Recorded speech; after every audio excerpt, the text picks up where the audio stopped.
페이지 4페이지를 보시면 사도행전 1장 12절부터 26절을 사용하여 예루살렘의 승천후 예루살렘에 모여 한 일들을 은혜의 방송인 강서를 듣도록 하겠습니다. 시편의 교회는 예배당에 모여서 영과 진리로 예배하면서 무엇을 듣고 있습니까? 교회의 성도인 우리는 무엇을 듣고 있습니까? 하나님의 말씀인 구원의 복음입니까? 아니면 세상에 타락한 종교처럼 구원을 위한 좋은 설교를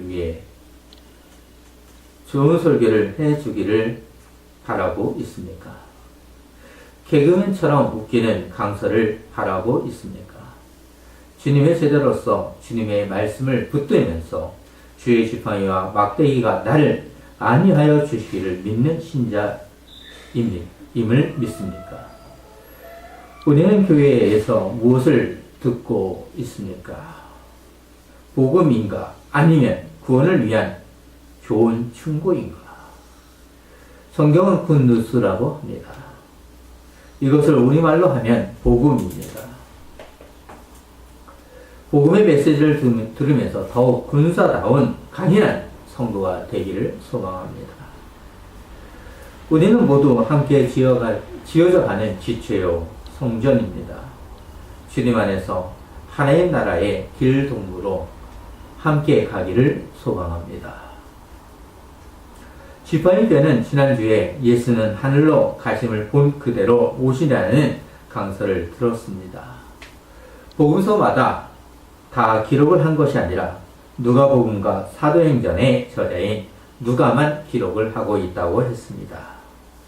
누가가 기록한 것에서만 예수님의 승천에 대한 것을 알 수 있습니다. 예수님의 승천은 공개적으로 이루어졌고 재림도 공개적으로 이루어진다는 것입니다. 사람은 비밀을 좋아하지만 예수님의 승천과 재림은 비밀이 아니라 공개적입니다. 예수님의 승천은 지상 사역의 마무리이면서 하나님 보좌에서 우리를 위해 통치하시고 보존하시고 있습니다. 예수님께서 지상에 있으면서 제자들에게 하나님 나라를 이야기하신 것처럼 하나님 나라에서도 지상 대명령을 감당할 수 있도록 하십니다. 내가 할 수 있는 것이 아니라 예수님께서 나를 통하여 복음의 증인자로 증거한다는 것을 믿으면서 주의 길을 잘 가십시오. 예수님께서 승천하신 후 제자들은 예루살렘으로 돌아왔습니다. 사도행전의 저자인 누가는 예수님의 승천에서 이제는 예루살렘으로 초점을 맞추고 있습니다. 그 초점의 시작을 오늘은 예수님의 승천 후 예루살렘에 모여 한 일들을 통하여 일하는 은혜의 강서의 말씀을 듣도록 하겠습니다. 먼저 12절을 보십시오. 제자들이 감람원이라 하는 산으로부터 예루살렘에 돌아오니 이 산은 예루살렘에서 가까워 안식일에 가기 알맞은 길이라. 예수님의 승천이 감람원이라고 하는 것을 알 수 있는 것이기도 합니다. 예루살렘부터 거리는 914m라고 합니다. 안식일에 걸어서 가기에 알맞은 거리입니다.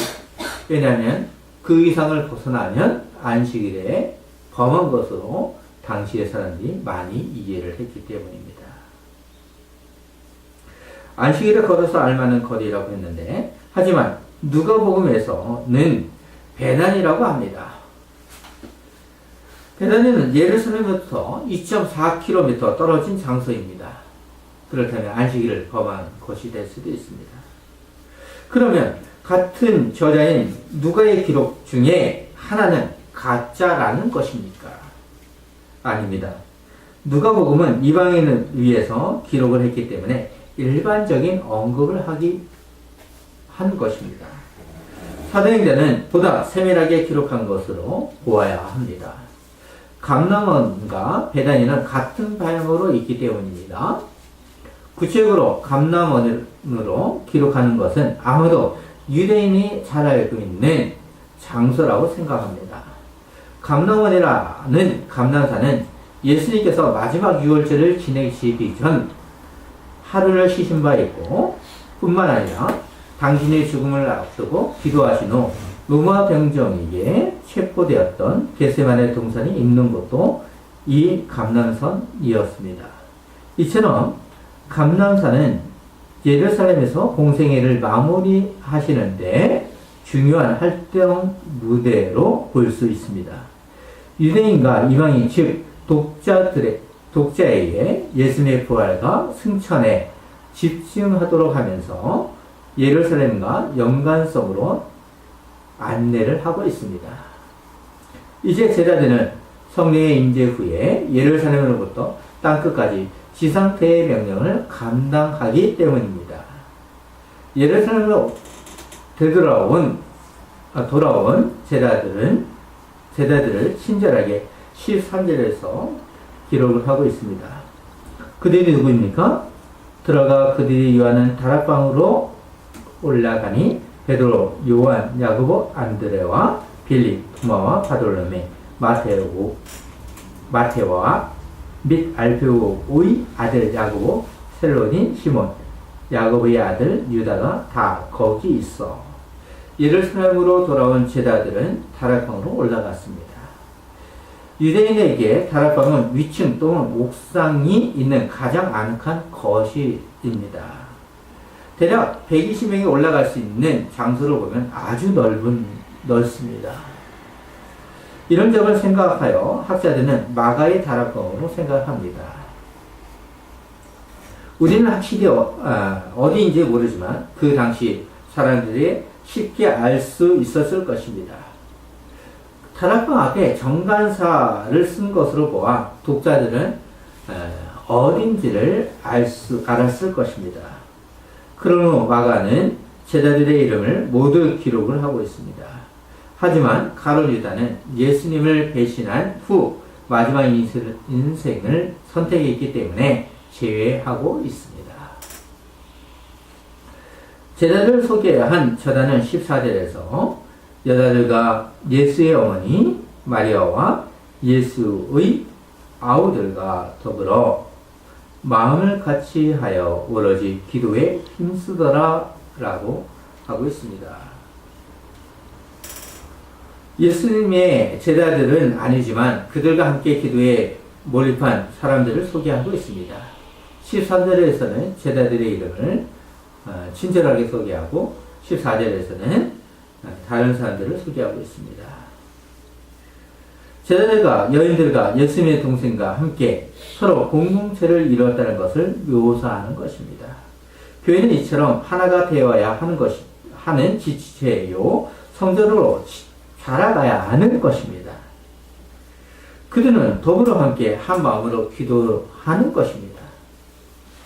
특히 제자들은 예수님을 배신한 사이기도 합니다.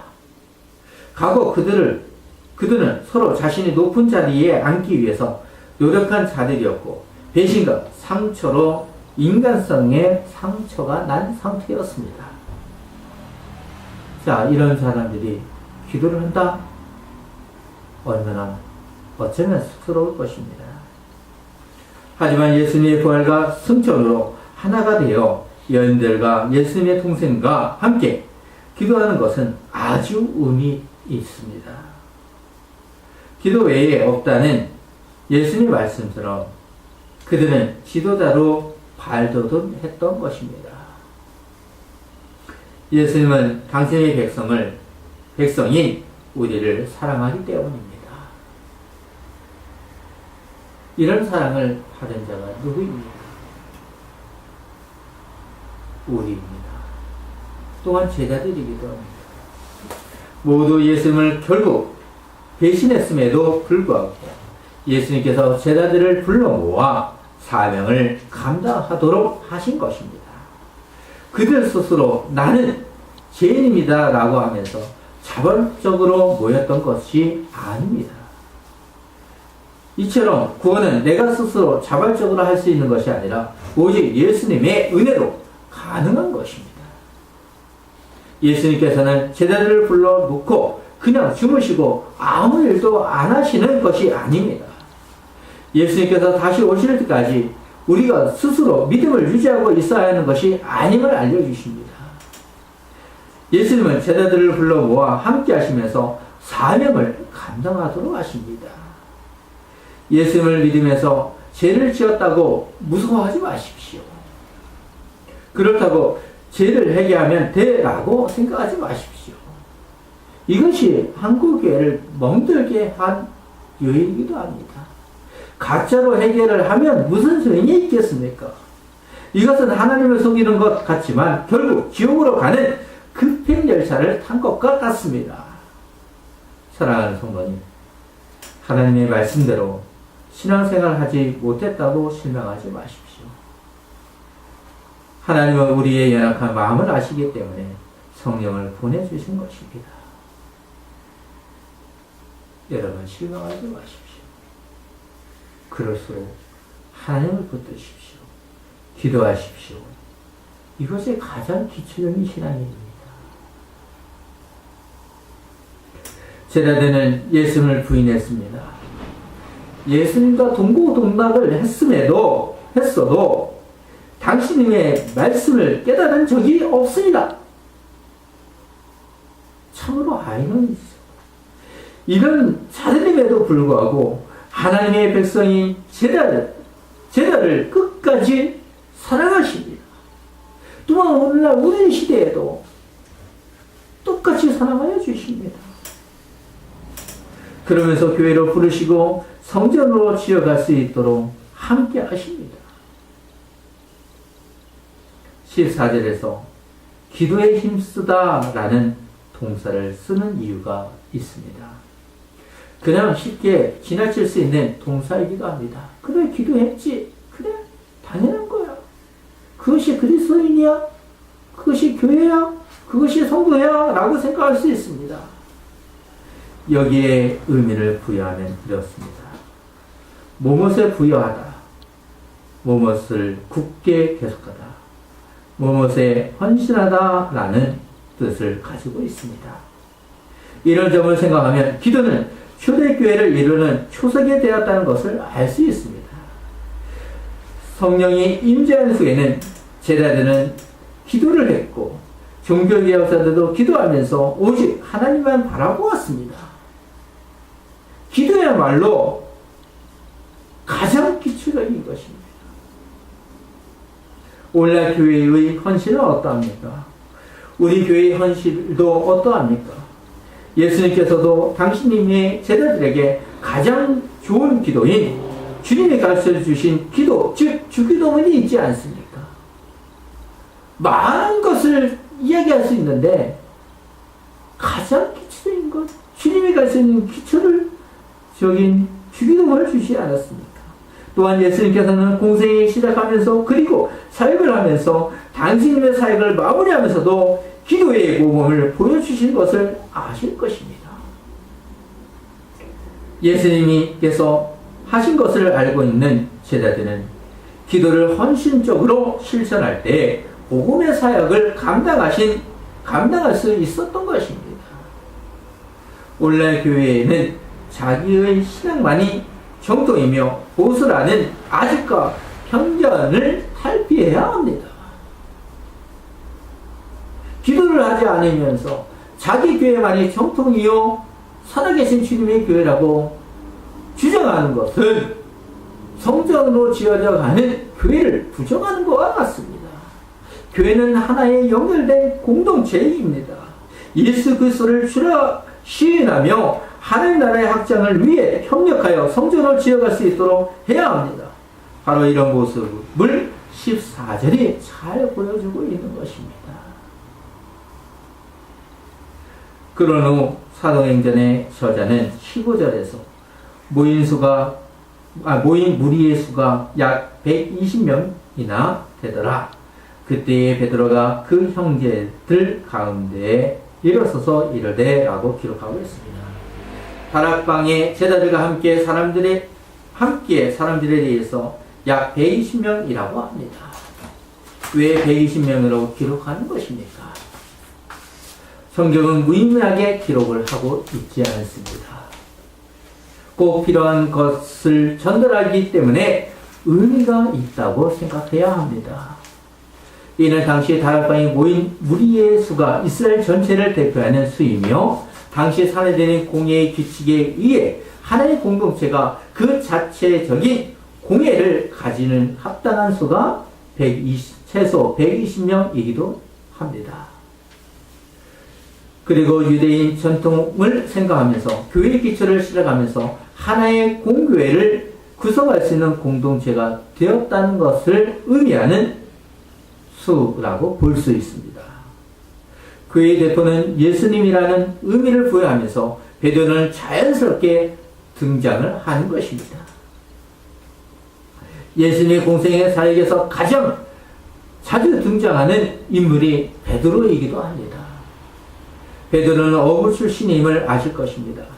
새로운 일을 하려면 우리는 누구를 선택하기를 원합니까? 특출한 지도자, 사회적으로 저명한 인사, 기억력이 있고 지혜로운 사람, 학력이 높고 재산이 있는 사람들로 생각할 것입니다. 오늘날도 교회 현실은 이와 같다고 할 수 있습니다. 하지만 예수님은 어부를 사명자로 부르셨습니다. 어떻게 이럴 수 있습니까? 사회를 변혁하고자 하면 전문가를 택해야 하는 것이 일반적인 상식입니다. 어부는 바다에 대해서 잘 아는 전문가입니다. 그런데 어떻게 이것이 가능한 것입니까? 그렇다고 예수님께서는 베드로를 수제하셨습니다. 복음서를 보아도 베드로는 연약한 제자였고 배신자였습니다.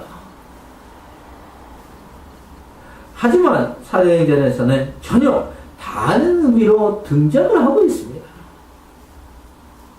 만약 우리가 예수님의 제자이고 베드로도 같은 제자라고 생각해 보십시오. 베드로가 나선다고 할 때 어떤 생각을 하고 싶습니까? 어떤 생각을 하시겠습니까? 그동안 함께했던 베드로를 또 올려보면서 삿대질을 하고 싶을지도 모르겠습니다.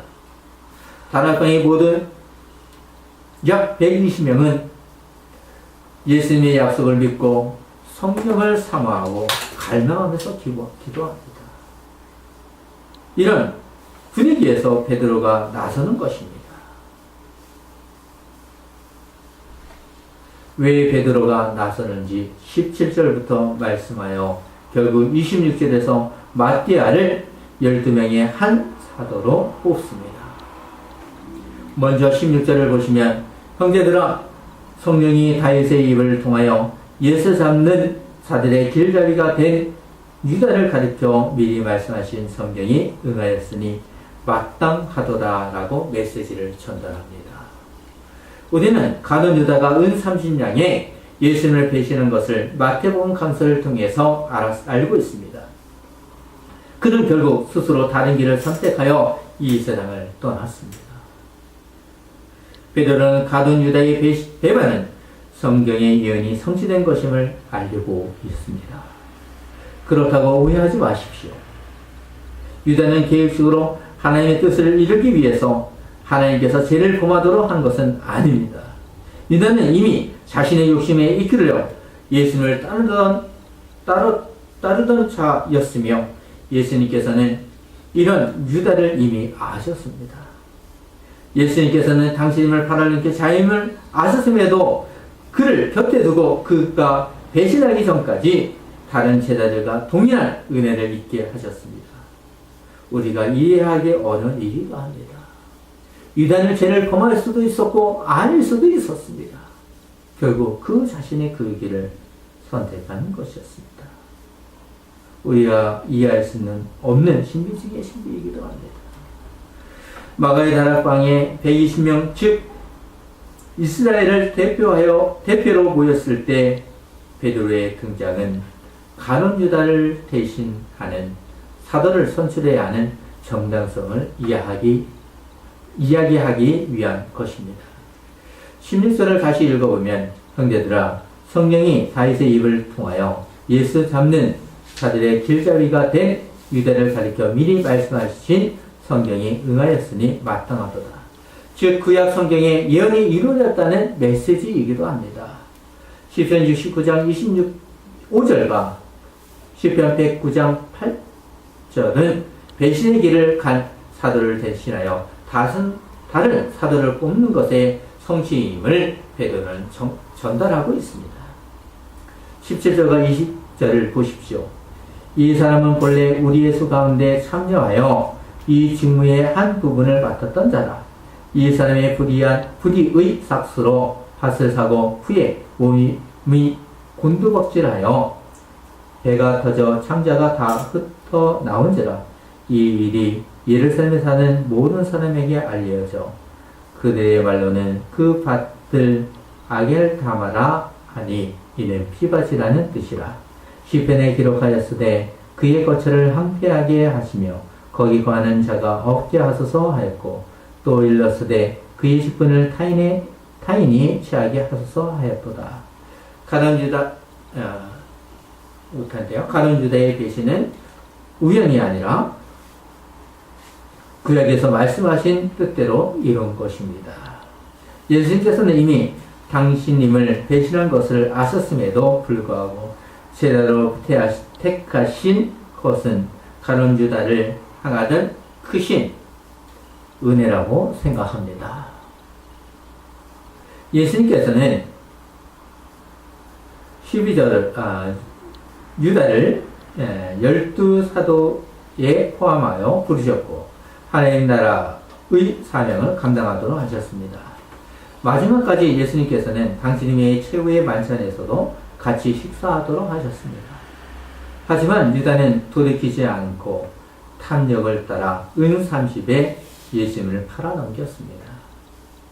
이런 사항을 제자들은 가장 잘 알고 있습니다. 잘 알고 있겠죠. 또한 제자들은 모든 배신자이기도 했습니다. 서로 쑥스러운 과거를 가진 사람이기도 합니다. 베드로가 이렇게 나설 때 서로 민망할 것입니다. 아직 성령이 임재하지 않았을 때이기도 합니다. 왜 하필 기도하고 있는 중에 사도를 뽑아야 하는 것입니까?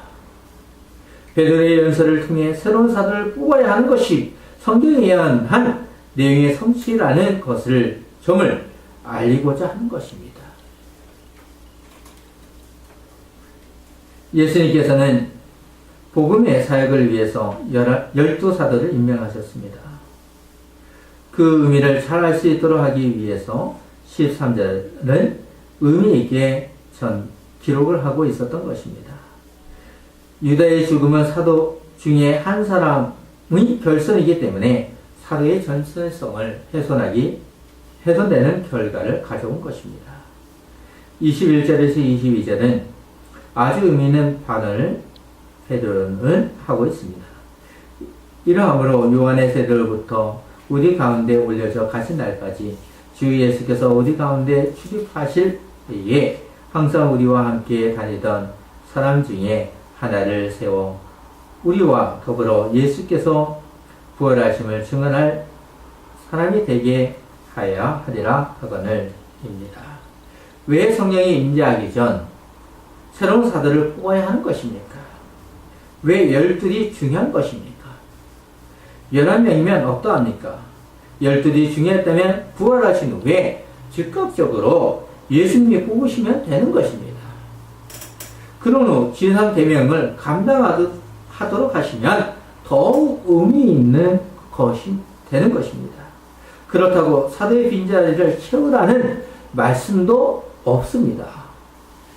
베드로는 예수님께서 부활하심을 증언할 사람이 되게 하려는 것이라고 21절에서 분명히 말씀하십니다.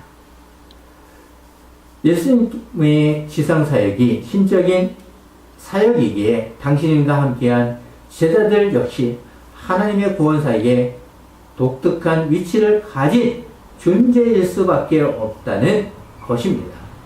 예수님께서 요한으로부터 세례를 받으실 때 이미 하나님 나라가 성취되었기 시작되었음을 주는 것입니다. 하나님 나라에서 있으면서 지상사역은 당신님의 제자들에게 위임했다는 것입니다. 하나님 나라의 사역을 위해 베드로 자신의 스스로 사도를 뽑아야 한다는 것은 아닙니다. 성경의 명령에 대한 당연한 순종으로 우리와 더불어 예수께서 부활하심을 증언할 사람이 되게 하여야 하리라는 말씀은 더욱 의미가 있습니다. 부활하신 예수님을 증거할 사람을 뽑는 것은 반드시 해야 할 일을 보여주는 것입니다. 베드로의 강서를 들은 사람들은 23절에서 그들이 두 사람을 내세우니 하나는 바사바라고도 하고 별명은 유스도라고 하는 요셉이요 하나는 마띠아라고 이야기합니다. 많은 대상자가 있었을 것입니다. 그들 중에서 적합한 요셉과 마띠아가 있었습니다. 요셉은 안식일의 아들이라는 뜻이고 별명은 유스도입니다. 역사가인 유세비스에 의하면 요셉은 불신자에 의해 도전을 받았을 때 주님의 이름으로 독을 마셨으나 아무런 해를 당하지 않았다고 합니다. 그만큼 요셉은 이처럼 어쩌면 유명 인사일지도 모르겠습니다. 그리고 마띠아는 여호와의 선문이라는 뜻으로 잘 알려지지 않았습니다. 유세비스에 의하면 마띠아는 70인의 제자 중 한 사람이라고 합니다. 두 인물에 대해서 성경에서는 자세히 기록을 하고 있지 않기 때문에 아쉽기도 합니다. 요셉을 부각시키는 것을 보면 아마도 가장 유력한 사람이라고 볼 수 있습니다.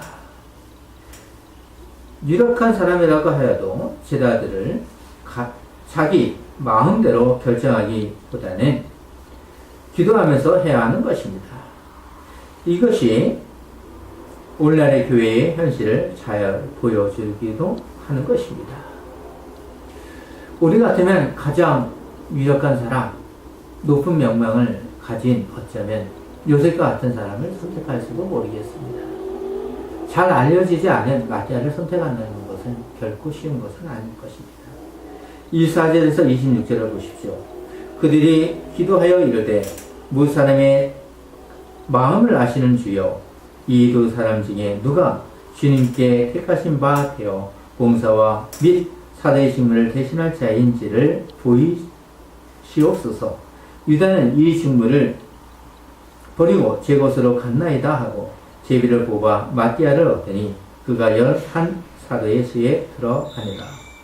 베드로만 기도한 것이 아니라 그들이 기도하여라는 복수를 사용함으로 최선을 다했습니다. 기도를 받으시는 분은 누구입니까?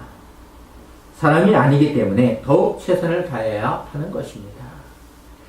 간원 유다를 대신하여 사도를 감당할 수 있는 자를 위해 기도를 하는 것은 당연한 것입니다. 그 역할을 해야 하는 사도에 대해서 무엇이라고 기록을 하고 있습니까? 주님께서 택하신 바 되어 봉사와 및 사도의 직무를 대신할 자, 즉 봉사직입니다. 목회자도 봉사직입니다. 이것을 오해해서는 안 됩니다. 분명히 장로의 헌법에 기록되어 있습니다. 오늘날 직분자를 오해하지 마십시오. 봉사직입니다. 더욱 힘들고 감당하기 어려운 것입니다. 자신의 신분을 높이고자 하는 섬김이 아닙니다. 봉사를 통하여 그리스도 안에서 화목을 이루게 하는 것이고 복음의 증인자로 섬기도록 하는 것입니다. 오히려 직분자, 봉사자는 섬기는 자로서 더 많은 일을 하는 것이고 더 자신의 마음을 낮추는 것입니다. 이만큼 어려운 것입니다. 주님의 교회라고 하는 공동체는 직분자를 세울 때 봉사의 섬김을 잘할 수 있는 사람을 택해야 합니다. 봉사의 섬김을 통해 서로 간에 화목을 이루는 것이 우리를 향한 주님의 뜻이기 때문입니다. 결국 마띠아가 12 제자들 중에 한 사람으로 뽑기로 선출됩니다. 이런 방법을 선출하는 것은 구약시대에 흔히 사용하는 방법이기도 합니다. 당시 사도들은 제비를 뽑아 사도들의 빈 자리를 채웠지만 오순절의 성령 강림 이후에는 이 방법이 성경에 기록되어 나타내지 않는 것으로 보아 이때부터는 성령의 인도를 받아서 하나님의 뜻을 분별했음을 알 수 있습니다.